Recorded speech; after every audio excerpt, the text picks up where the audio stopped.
Assalamualaikum warahmatullahi wabarakatuh. Waalaikumsalam warahmatullahi wabarakatuh. Alhamdulillah ala ni'matil Islam wa kafa biha bin ni'mah. Walhamdulillahilladzi ja'ala lana min ummati sayyidina Muhammadin sallallahu alaihi wasallam. Allahumma shalli ala nuril anwar wa asril asrar wa tiryatil aghyar bi fatahi babil yasar.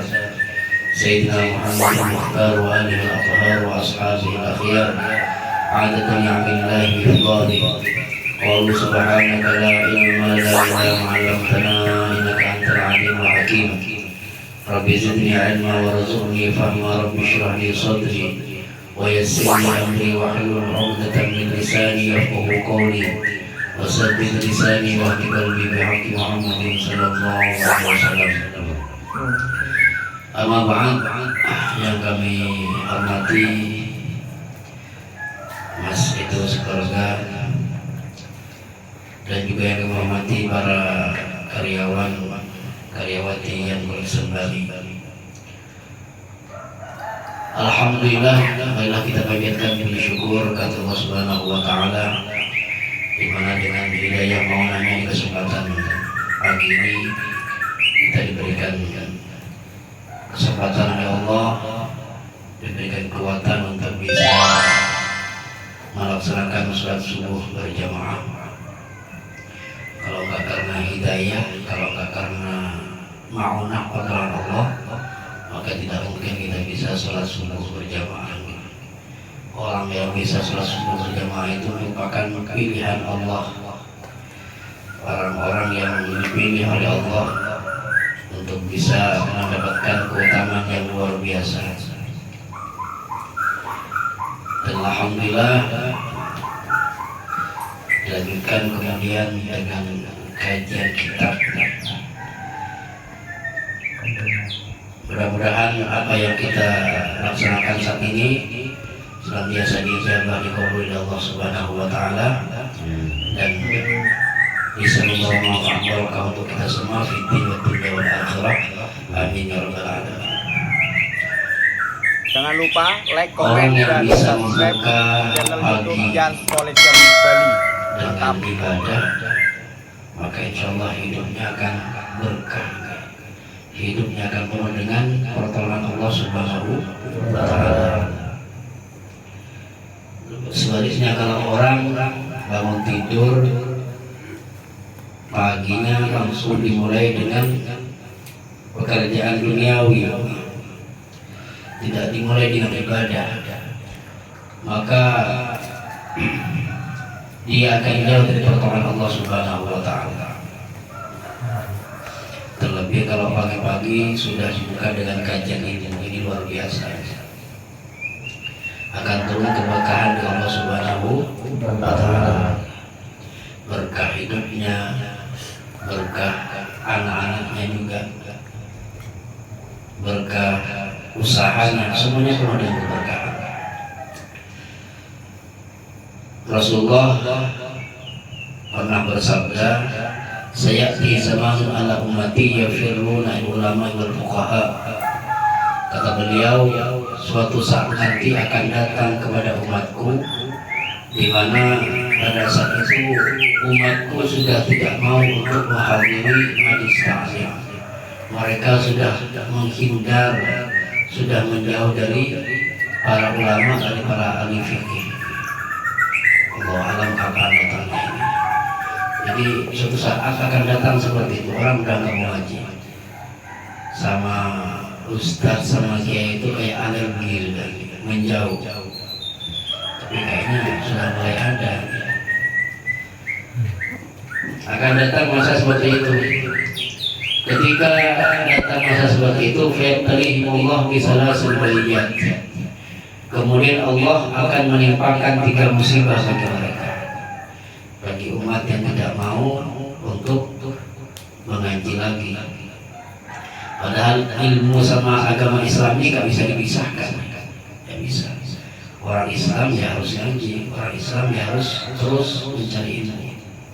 Bahkan mencari ilmu ini merupakan kewajiban sampai dia meninggal dunia. Ini yang perlu kita sadari. Jadi bukan berarti kalau sudah kalau sudah dewasa, ya. Ya. Bukan berarti kalau sudah dewasa, sudah besar, nggak usah ngaji lagi. Ya, itu keliru itu. Anggapannya keliru. Kadang anak sekarang itu kalau sudah SMP udah nggak mau ngaji lagi, kan?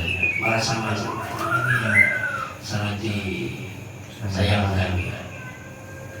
Udah SMP, udah nggak mau naik musola lagi biasanya. Seperti itu. Ini yang perlu kita sadar. Jadi untuk ilmu itu kewajiban bagi umat Islam. Sampai dia meninggal dunia, sekalipun dia sudah menikah, bukan berarti sudah nggak perlu ngaji lagi. Bahkan kalau sudah menikah, lebih banyak kebutuhan kita terhadap ilmu daripada sebelum menikah. Ya. Kalau sebelum menikah mungkin tidak begitu banyak dibutuhkan ya, tentang ilmu apa. Tapi kalau sudah dia menikah, dia punya anak, nah, kita harus mendidik anak, mengajari anak. Kalau kita nggak punya ilmu, kita mau mendidik anak dengan apa? Sudah punya istri juga tugas kita untuk mengajari dia. Ya calon suami, calon suami nanti punya kewajiban untuk mengajari istrinya. Kalau nggak punya ilmu, istrinya mau diajari apa? Itu nanti akan dimintai pertanggungjawaban di hadapan Allah Subhanahu wa Ta'ala. Jadi kebutuhan terhadap ilmu setelah menikah lebih banyak daripada sebelum menikah. Belum nanti kita kalau sudah berkeluarga bertemu dengan tetangga sosial lah, itu juga membutuhkan ilmu. Jadi ilmu itu mutlak dibutuhkan oleh umat Islam. Kalau umat Islam sudah tidak mau mengaji, tidak mau menambah ilmu pengetahuan, ada 3 musibah yang akan diberikan oleh Allah Subhanahu wa Ta'ala. Apa yang pertama? Ayyarfa'allahu barakata bil kasbi. Allah akan mencabut, akan mengangkat keberkahan dari kasabnya. Ini yang pertama. Jadi kalau udah nggak mengaji, maka usahanya, kerjaannya tidak barokah. Sekalipun banyak tapi nggak barokah. Gimana kalau nggak barokah? Kalau nggak barokah itu artinya tidak menjadi kebaikan. Dia punya uang, dia punya harta, dia punya rezeki, tapi rezekinya tidak menuntun dia menjadi orang yang baik, menjadi orang yang bertakwa kepada Allah Subhanahu wa Ta'ala. Bahkan dengan dia punya rezeki malah semakin jauh dari Allah. Alhamdulillah sampai lupa sholat, kadang ini artinya nggak barokah sudah. Sampai lupa kewajiban dan lain-lainnya, itu berarti tidak barokah. Jadi kita itu jangan hanya mengejar nominal, jangan cuma mengejar nominal, tapi ada yang lebih penting yaitu mengejar apa? Keberkahan. Berkah ini luar biasa. Karena kalau sudah berkah, insya Allah akan menjadi keselamatan kita baik dunia maupun di akhirat. Tapi kalau sudah nggak barokah, maka hartanya tidak menjadi kebaikan. Bahkan bisa jadi kadang kalau nggak barokah itu cepat habisnya itu kadang tanpa kita sadari. Punya uang tapi tiba-tiba ludes termasuk tanda-tanda kurang barokah. Tiba-tiba harus apa ya, sakit, harus ke dokter, terus ada lagi kebutuhan lainnya mendadak sifatnya, akhirnya nggak kerasa udah ludes semua, sekalipun banyak tapi cepat habis. Jadi barokah itu penting. Bagaimana caranya agar barokah rezeki kita? Ya, salah satunya dengan kita itu istiqomah menambah pengetahuan, menambah ilmu tentang agama, sedikit barokah tapi lebih banyak daripada banyak, lebih baik daripada banyak tapi tidak barokah. Kira-kira yang mana ini? Sedikit barokah, banyak nggak barokah? Banyak barokah. Banyak barokah. Luar biasa. Ya, yang penting barokahnya itu kita kejar. Kemudian yang kedua, kata Rasulullah, kalau umat sudah nggak mau mengaji lagi, maka yusallitullahu alaihim sultanan jairan, maka Allah akan menguasakan kepada mereka pemerintah yang kejam, pemerintah yang tidak adil. Kenapa kok bisa ada pemerintah yang tidak adil? Karena efeknya ini, umat sudah nggak mau ngaji lagi, tidak mau hadir ke majelis taklim. Jadi jangan langsung menyalahkan pemerintahnya, introspeksi kita dulu. Mungkin kita sudah meninggalkan kewajiban kepada Allah. Karena kalau sudah kita meninggalkan kewajiban, maka akan ada efek negatif nanti. Salah satunya Allah akan angkat pengusaha, penguasa. Allah akan angkat pemerintah yang tidak adil. Kalau di zamannya Rasulullah itu luar biasa, para pemerintahnya itu luar biasa, betul-betul memikirkan nasib rakyatnya, seperti halnya Sayyidina Umar Ibn Khattab. Ini termasuk salah satu contoh pemerintah yang luar biasa, yang seluruh kehidupan beliau banyak dihabiskan untuk memikirkan bagaimana nasib rakyatnya. Beliau kalau malam Sayyidina Umar itu nggak pernah tidur, ya, jarang tidur beliau. Jadi beliau kalau malam begadang, tapi untuk ngontrol para rakyatnya, jarang beliau tidur. Ketika ada rakyatnya yang kelaparan atau kekurangan makan, maka beliau langsung yang memberikan makan, langsung memberikan bantuan kepada rakyatnya yang membutuhkan. Pernah beliau itu suatu malam ketika beliau merendah, ketika beliau sedang keliling mengontrol rakyatnya, tiba-tiba pada waktu itu ada sebuah gubuk yang terang, lagi terang berarti orangnya belum tidur.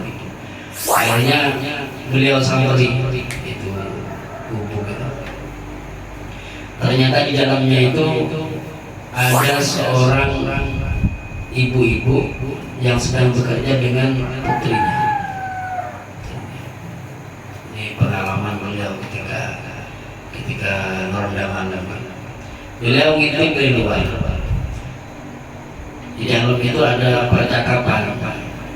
Ibu-ibu ini bekerja sebagai penjual susu kambing. Ibunya bilang sama anaknya, "Nah, hari ini kambing kita hanya bisa mengeluarkan susu yang sedikit," kata ibunya. "Gimana kalau umpama susu kita ini kita campur dengan air, biar banyak," kata ibunya. "Biar pelanggan kita dapat bagian semua." Kemudian anaknya, jangan kita lakukan hal tersebut, karena itu merupakan perbuatan yang tidak terpuji. Itu kita namanya khianat berarti. Itu berarti kita curang kepada para pelanggan kita. Kalau kita susu ini kita campur dengan air. Sayyidina Umar di luar selalu kagum sama putrinya ini. Nah, ini anak ini masih muda kok, dia itu sudah mempunyai sifat warok yang luar biasa. Dia diajak khianat, diajak curang sama ibunya, nggak mau, nolak. Jangan sampai kita itu mencampur susu kita dengan air. Mending kita sampaikan apa adanya sama pelanggan kita. Insya Allah kalau kita ngomong apa adanya, pelanggan kita akan mengerti, memaklumi mereka. Lagi kata anaknya, kalau kita lakukan apa yang ibu rencanakan tadi itu, kemudian ketahuan oleh Sayyidina Umar, maka Sayyidina Umar pasti akan menghukum kita. Sayyidina Umar ada di mana? Ada di luar, sedang ngintip. Beliau pasti memberikan hukuman sama kita. Jangan pokoknya. Itu merupakan perbuatan yang terlalu berisiko. Sudah kita itu jangan seperti tadi itu, jangan mengajar nongkengan. Nggak perlu kita terlalu ambisi untuk mendapatkan keuntungan yang banyak. Mungkin ini sudah rezeki kita hari ini, atau mungkin sekarang dikit, mungkin besok susu kita akan banyak. Jadi anaknya ternyata. Kemudian ibunya bilang, nggak mungkin Sayyidina Umar itu nggak mungkin tahu, nggak mungkin tahu apa yang kita lakukan. Beliau saat ini sudah masih tidur, masih capek, karena seharian beliau sudah bekerja selaku presiden, sudah bekerja banyak tugas. Jadi sekarang beliau sudah terlelap dalam tidur di tempat yang empuk, kata ibunya. Padahal Sayyidina Umar ada di luar. Kemudian anaknya bilang, ibu, kalaupun Sayyidina Umar tidak mengetahui apa yang kita lakukan, tapi Allah, Tuhan kita semua, Tuhan Sayyidina Umar juga pasti akan melihat, pasti akan memantau apa yang kita lakukan malam ini. Ini luar biasa anaknya ini ya, punya sifat sorok yang luar biasa. Ini perlu kita tiru, perlu kita contoh. Kita itu hidup harus punya sifat warok atau hati-hati. Jangan sampai kita berkhianat, jangan sampai kita melakukan hal-hal yang tidak terpuji. Sayyidina Umar dari luar tambah kagum, luar biasa sih. Anak ini masih muda, tapi dia mempunyai sifat kehati-hatian yang luar biasa. Harus bahkan ibadah itu tanpa ada sifat warok maka akan sia-sia. Kita sholat harus punya sifat warok kita. Jangan sampai kita melakukan hal-hal yang diharamkan oleh Allah Subhanahu wa Ta'ala. Apakah yang berkaitan dengan makanan, hati-hati. Jangan sampai dalam tubuh ini masuk makanan yang haram, yang bukan hak kita. Emang sholat kita enggak diterima. Jadi syarat diterimanya ibadah itu salah satunya adalah menjaga hal-hal yang diharamkan oleh Allah Subhanahu wa Ta'ala. Makanya dalam Al-Quran disebutkan dalam surat Al-Mu'minun, ya ayyuhar rusul kulu minat tayyibati wa'malu shalihan inni bima ta'maluna khabir. Jangan lupa like, komen, dan subscribe channel YouTube Yang Collection Bali. Mantap. Kulu minat tayyibat, makanlah kalian makanan-makanan yang tayyibat, yang baik, yang halal. Wa'malu sholihah, baru kalian beramal sholih. Jadi perintah pertama itu adalah menjaga apa? Menjaga makanan. Jangan sampai kau makan yang tidak halal, jangan sampai kalian makan yang haram. Pastikan makanan yang masuk dalam tubuh kalian itu sesuatu yang thayyib, sesuatu yang baik, yang halal dan manfaat kalian. Wa'malu sholihah, baru kalian itu beramal sholih. Jadi sebelum Allah memerintahkan kita beramal sholih, Allah memerintahkan kita untuk memperhatikan apa dulu? Makanan kita dulu. Karena ini pondasinya. Kalau pondasinya sudah bagus, insya Allah amalnya terima. Tapi kalau sudah pondasinya tidak bagus, jangan harap ibadah kita diterima oleh Allah Subhanahu wa Ta'ala. Bahkan sahabat Abdullah bin Umar, beliau pernah mengatakan, lau shallaitum hatta takunu kal hanaya wa sumtum hatta takunu kal autar lam yataqabbalillahu dzalik illa bi wa'in ajiz. Ini pentingnya kita mempunyai sifat waro. Waro itu artinya apa? Berhati-hati. Berhati-hati dalam urusan haram atau syubhat. Kalau syubhat itu artinya sesuatu yang masih gak jelas antara halal dan haram, namanya apa? Syubhat. Kata beliau, kata sahabat Abdullah bin Umar, andaikan kalian semua sholat terus menerus sampai ruku, sholatnya sampai ada kira-kira sholat sampai ruku? Gak ada, susah ya. Apalagi sholatnya super lagi. Kalau Rasulullah kan sholatnya sampai kaki beliau ya. Saking banyaknya sholat yang beliau lakukan. Kita ya buka juga gitu, cuma bukan karena sholat gitu. Keseringan duduk malah. Rasulullah sholatnya sampai sumpah. Andaikan kalian sholat terus menerus sampai saking banyaknya, mungkin sampai ribuan rakaat. Wasumtum hatta takunu kal autar, dan kalian puasa sampai kurus, sampai krempeng, sampai kayak senang. Berarti puasanya tiap hari, saking banyak. Lam yataqabbalallahu dzalik illa biwa'il hadis. Maka semua itu tidak mungkin diterima oleh Allah Subhanahu wa taala kecuali kalian mempunyai sifat Allah. Jadi sifat Allah itu penting sekali untuk syarat diterimanya ibadah kita kepada Allah Subhanahu wa taala. Jadi kembali lagi sama kita tadi, setelah mendengarkan percakapan tadi itu, Sayyidina Umar kan tambah kagum, luar biasa anak muda ini. Padahal dia masih muda, tapi mempunyai sifat orang yang luar biasa, mungkin karena sudah dididik oleh ayahnya dulu.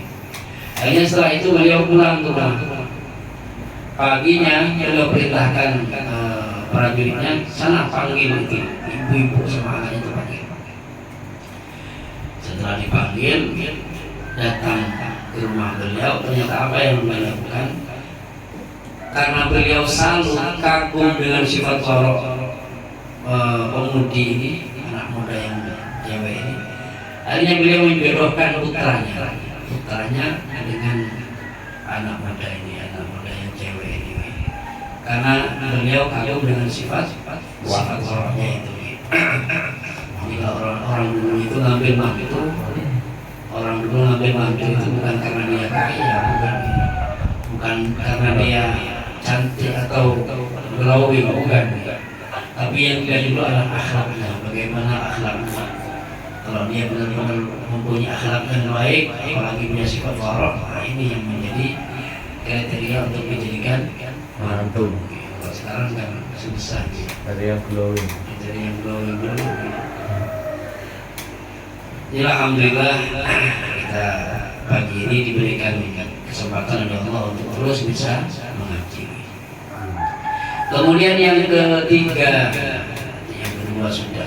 Yang ketiga, musibah yang akan ditimpakan kepada orang yang sudah enggan untuk mengaji.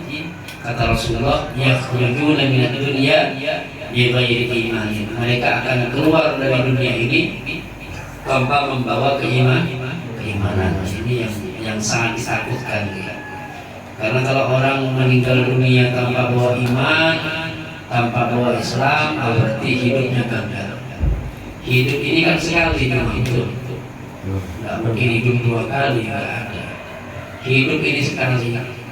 Kalau orang hidup meninggalnya dengan keadaan iman Islam, berarti hidupnya sukses.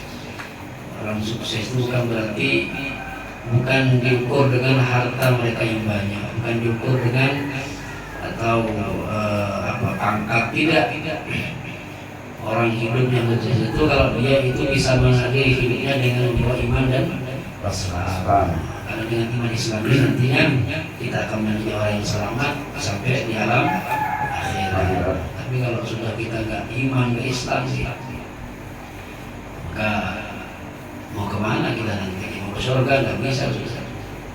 Mudah-mudahan iman Islam kita ini terus dikuatkan, dikokohkan oleh Allah Subhanahu wa taala. Amin ya rabbal alamin. Dengan satu syarat, yaitu jangan sampai meninggalkan ta'lim dan ta'allum, jangan sampai meninggalkan kita itu mengaji, menambah pengetahuan tentang agama. Para jemaah yang dimuliakan Allah Subhanahu wa taala, saat ini saya akan membacakan kitab Nashul Ibad. Nashul Ibad ini berisi nasihat-nasihat tentang kehidupan.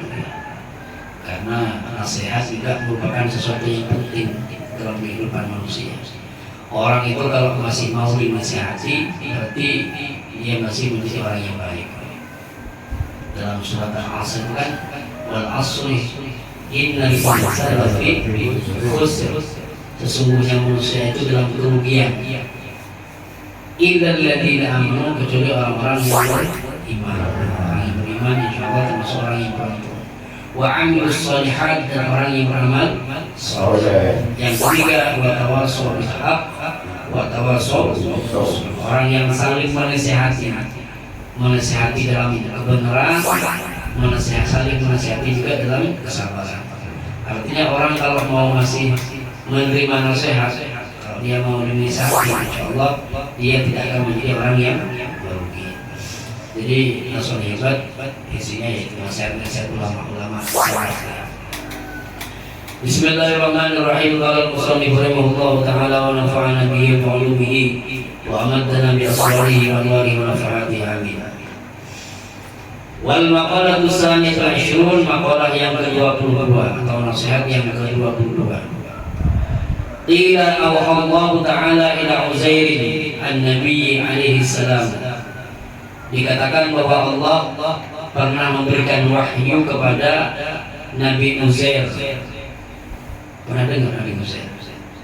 Hah? Apa baru dengar sekarang? Hah? Ya. Ada dulu namanya, ada seorang nabi namanya Nabi Uzair. Tapi kalau dengan semua baru paham sekarang, baru dengar sekarang ada Nabi Uzair, nggak dosa. Kenapa? Karena beliau bukan termasuk nabi yang wajib kita ketahui. Nabi itu kan semuanya sebenarnya ada 124 ribu. Banyak kan? Banyak. Untung nggak harus hafal. Kalau harus hafal gimana ya? 124 ribu. Yang 25 aja kan nggak hafal kan? Ada yang hafal, ada yang enggak. Kalau yang 25 itu wajib hafal. Nabi Adam, Idris, semua itu harus hafal. Sebagai umat Islam harus hafal Nabi yang berjumlah berapa? 25. Kalau nggak hafal, baru dosa. Dosa kalau nggak hafal yang 25. Harus hafal. Ini sekali-kali buat tes juga. Oh iya.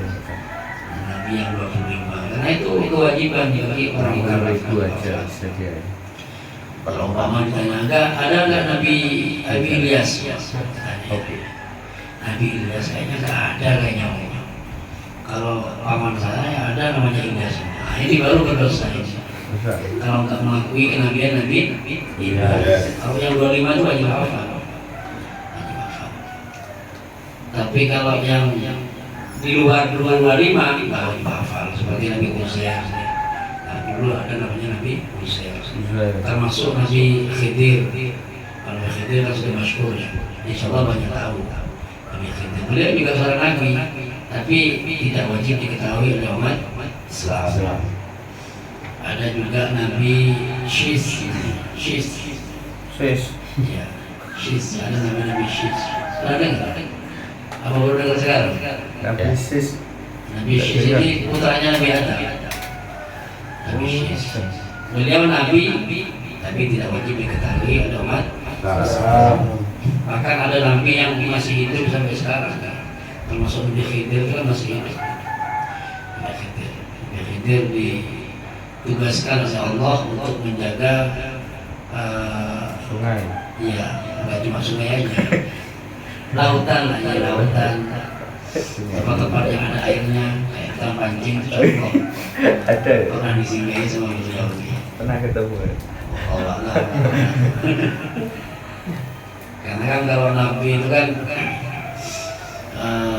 penampilannya kadang kan nggak kita duga, kadang seperti ya orang nggak terurus atau macam-macam untuk memperdaya manusia.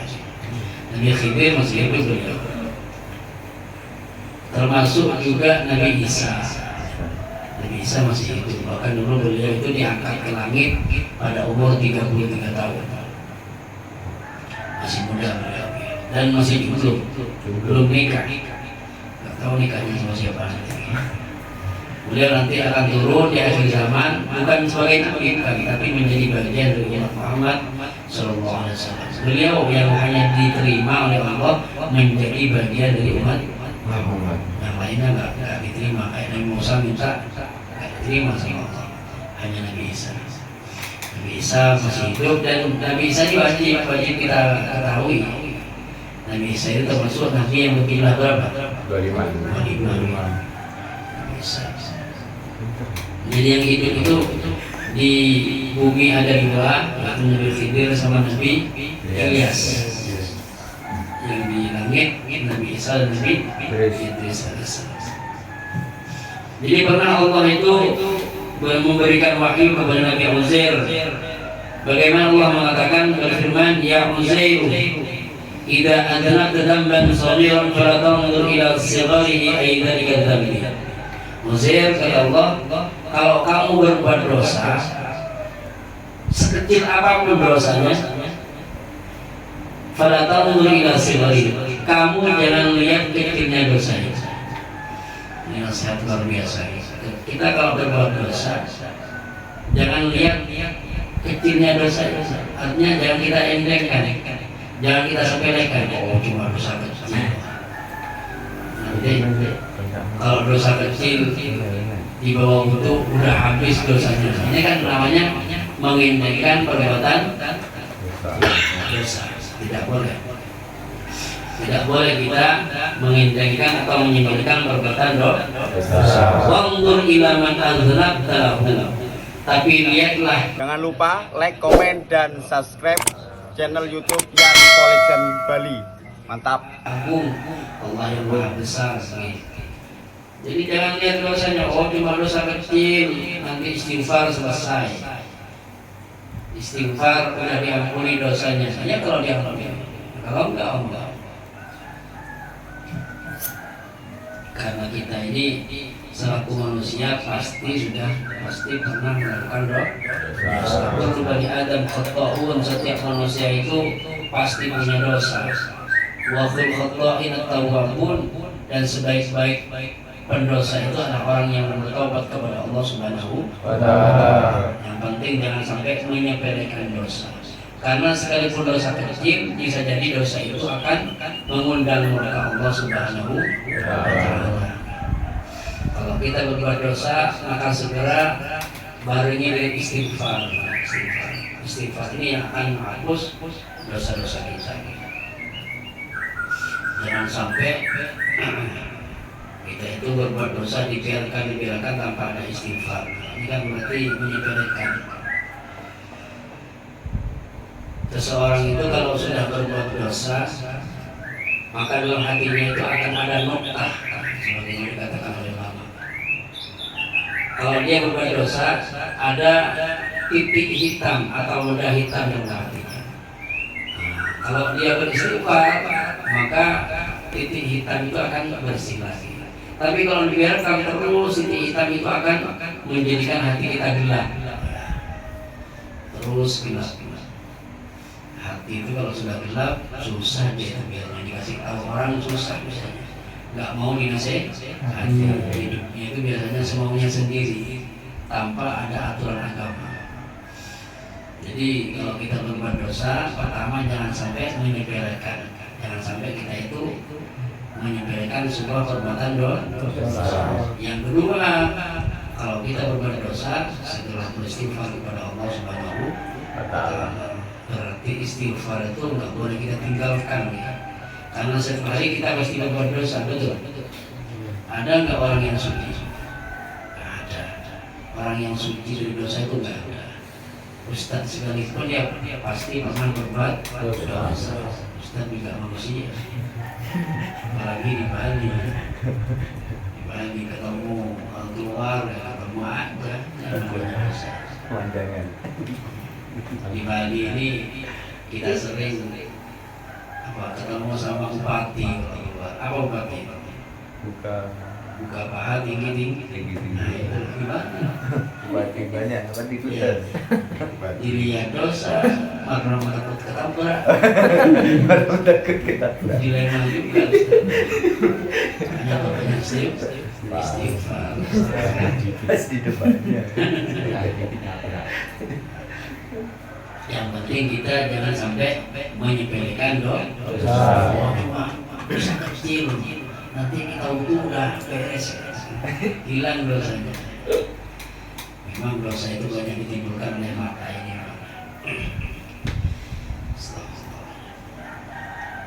Yang kedua, nasihat beliau, wa idza asabaka khairun yasirun fala tanzur ila sigharihi wanzur ila man razaqaka. Yang kedua, kalau kamu mendapatkan kebaikan sedikit apapun kebaikan itu kata Allah, maka jangan lihat kecilnya pemberian itu. Jangan lihat kecilnya rezeki itu. Wanzur ila man razaqaka, tapi lihatlah siapa yang berikan rezeki. Siapa yang berikan rezeki? Allah Subhanahu wa taala. Kita umpama hari ini dikasih rezeki oleh Allah 20.000 ya. Dapat rezeki berapa? 20.000. Kita jangan lihat 20.000-nya. Tapi lihatlah siapa yang memberikan rezeki. Allah Subhanahu wa taala. Orang itu kalau udah melihat nominalnya, ya ini yang menjadikan kita tidak mau bersyukur kepada Allah Subhanahu wa taala. Jangan lihat rezekinya, tapi dia tahu, oh ini rezeki dari Allah. Apalagi melihat rezekinya orang lain, ini yang menjadikan kita tidak bersyukur.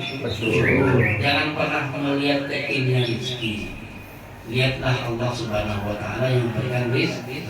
Apalagi melihat rezekinya orang lain, melihat kenikmatan orang lain. Nah, ini yang kadang menjadikan kita tidak bersyukur. Sudah, lihatlah Allah yang memberikan rezeki. Contoh mama saya itu ngasih uang sama siapa ini? Sultan. 100.000. Senang nggak saya? Senang.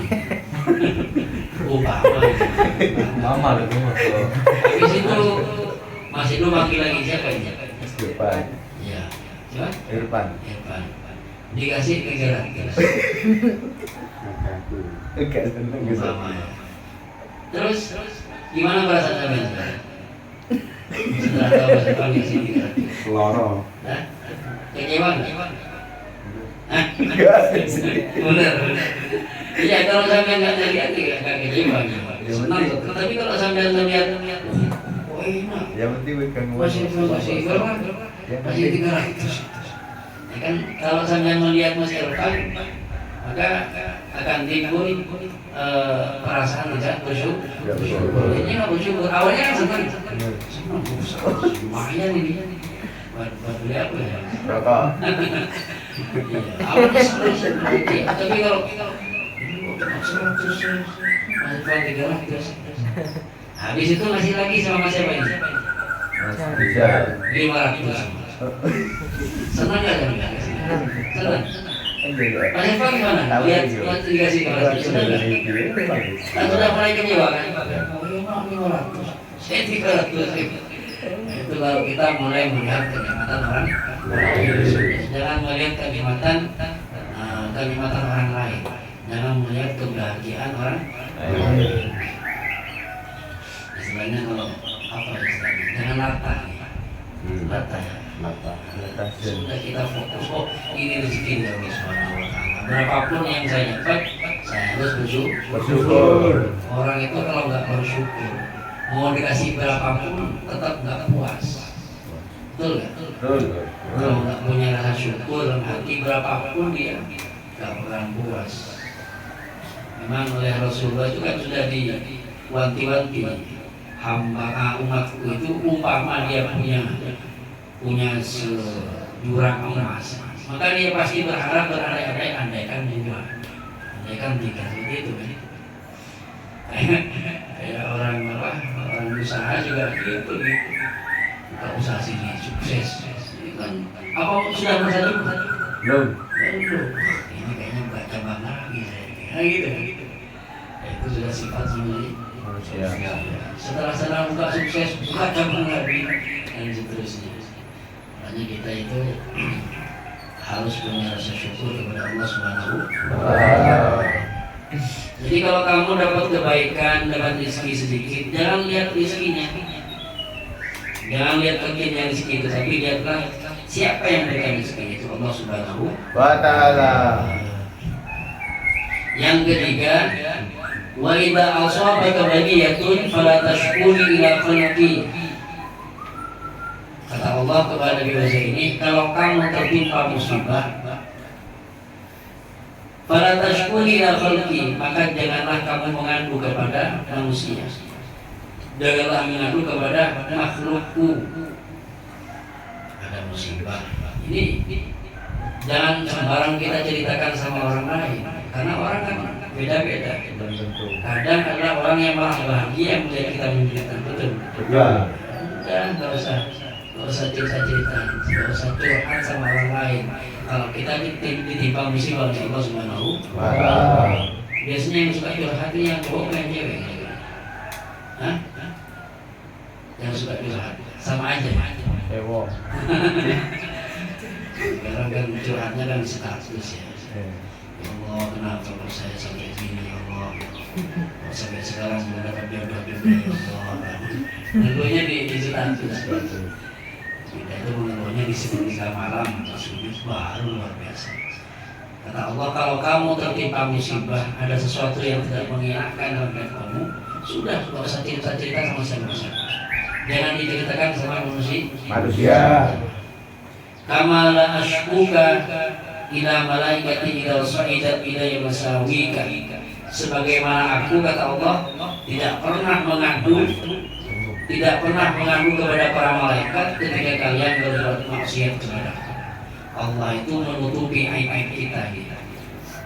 Sekalipun kita mungkin ibadahnya banyak kekurangan, Allah nggak pernah menceritakan kekurangan kita kepada para malaikat. Tidak. Malah Allah itu sering membanggakan kita sebagai hambanya. Dibanggakan oleh Allah Subhanahu wa Ta'ala. Allah menutupi aib kita, Allah menutupi kekurangan kita.